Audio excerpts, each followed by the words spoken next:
What's up, friends, and welcome back to the Finance Cowboy Show, where today we're going to be talking about the three biggest decisions to think through when you're buying an Airbnb. And the reason that this topic came to my mind is because I am literally down in Charleston, South Carolina, on Seabrook Island, the place where I bought my first Airbnb in 2019, ended up buying another, the house right across the street, 2 years later in 2021, and I have done very well. So you may notice that I'm holding this little microphone. It may not be as clean audio as normal. Forgive me. I literally just walked in from the beach just a couple seconds ago, but there's going to be an action-packed episode where I give you actionable data. It isn't necessarily a motivational speech. If you need that, go listen to David Goggins or Tony Robbins. Today is going to be tactical on what are the three biggest decisions that you should think about when buying an Airbnb. Now, a lot of people have the question today, is Airbnb still a viable option? 100%, and I believe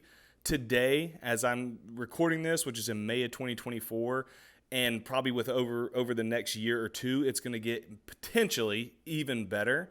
Because what happened was during COVID 2020, 21, 22, Airbnb absolutely boomed. People were buying them all over the country. Then it really flooded the market. They went up in value. The home prices went up, but because there were so many listed, then the price per night started coming down. People weren't making as much money. So what do you think is happening today?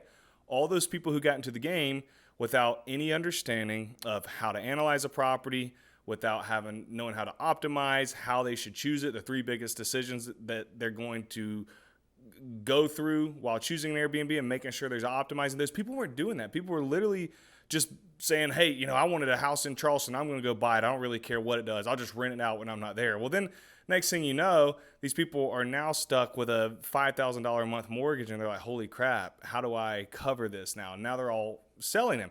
And it's interesting, I'm seeing that they're trying to sell them at the price that homes were selling in 2021, 2022. And that's just not the market anymore. And so you're seeing these Airbnb towns, the prices are starting to come down drastically. I mean, they're coming down drastically. Look at Seabrook Island if you want. Look anywhere in Charleston. Look at Pigeon Forge, Gatlinburg, Myrtle Beach, anywhere. I don't care. There's places all over the country that are different vacation spots. And I want you guys to check it out because you will notice a trend that a lot of these places, the housing prices are coming down because people overbought without knowing what they were doing. And so I think there's a pretty darn good opportunity to get into Airbnb moving forward because Airbnb is not dead. Whoever's saying that, it's just clickbait. Airbnb has gone through this pruning period of getting rid of people who didn't deserve to be in because they had no idea what they were doing. And I think it's really good for the actual landlords who own Airbnbs and who are going to own Airbnbs who do it the right way because it's going to get rid of the knuckleheads. Then we're going to be able to lock up properties at pretty good discounts, and then Airbnb is going to stabilize more on the backside of this. Most places have already figured out their rules and regulations. All of that stuff's been dialed in. We've gone through, I feel like this is kind of like the last growing pain, like the big growing pain. Every industry is going to continue to go through some sort of cycles, but the big growing pains of the short-term rental space as it relates to Airbnb, I think has really seen the worst. I mean, we're about 15 years in. I think they started in 2009. Maybe it was after that. Maybe in 2010, 12. I don't know. But we're somewhere between 10 to 15 years of Airbnb being on the market. And they've worked through a lot of the adolescent parts. And we're about to be rocking and rolling. So those who know what they're doing have the opportunity to absolutely crush it. So let's talk about three of the main things that you need to focus on when purchasing an Airbnb. Number one is going to be location. Now, stick with me. This sounds cliche, but this is very important.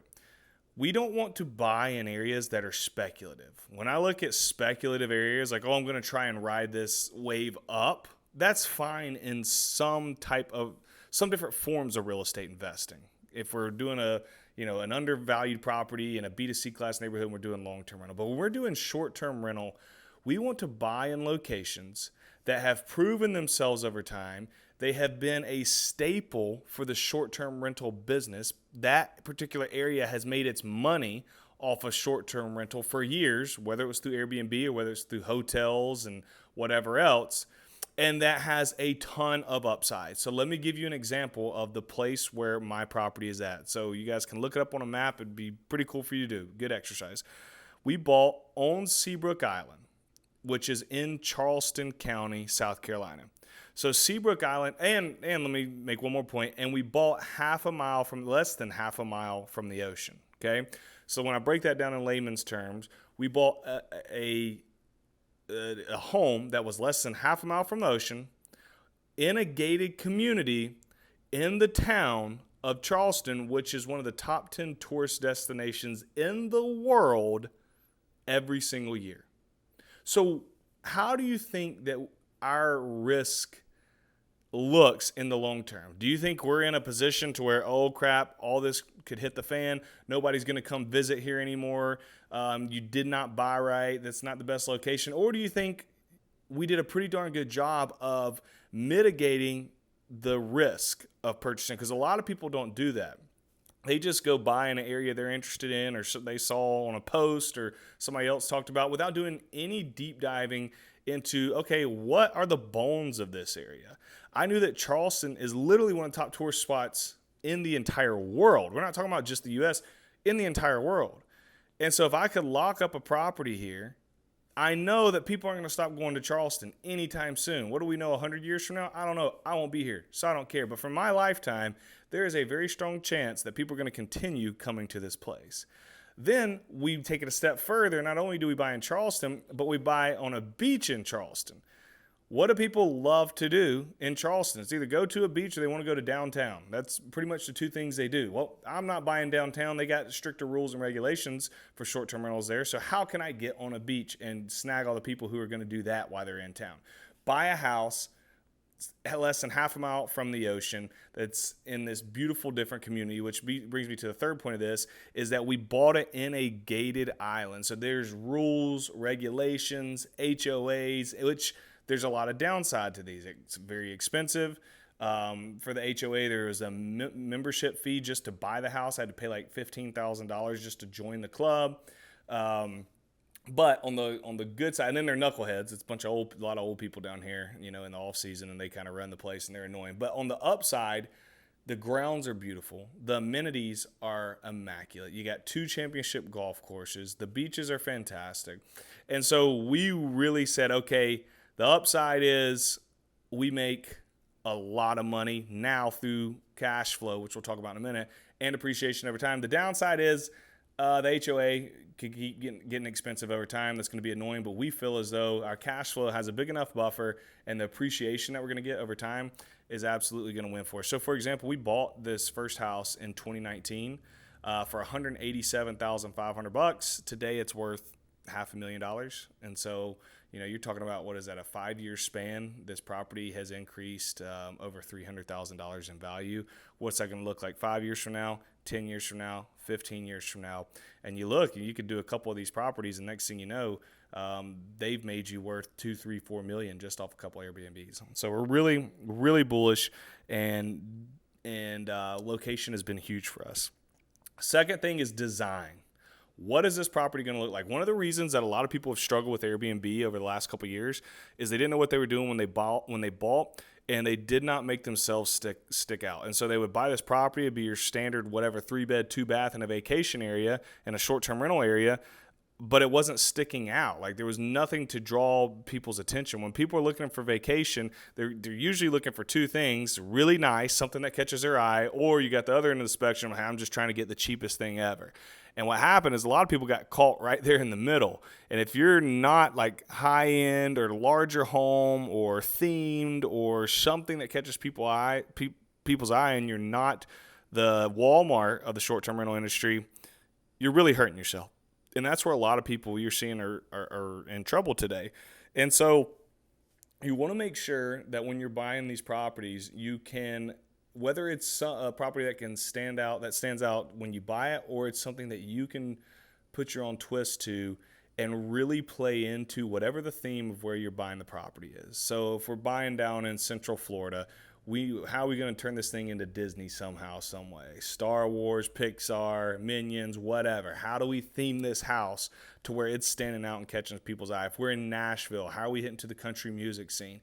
If we're by the beach, what are we doing to catch people's eye by the beach? So for example, what we did with our house is there were tons of houses for sale, and I wish I would have bought more. That's my one regret. I should have bought 10 of them on this property, or on this island, but I did. And so we bought 2, and the 2 that we bought were these octagon-shaped treehouse-looking properties. And they are 2-bed and 2-bath. So I personally love, in the short-term space, most of the time, every market's different, but most of the time, being 2-bed, 2-bath or smaller, or you want to be 4, 5, 6-bed bath or larger.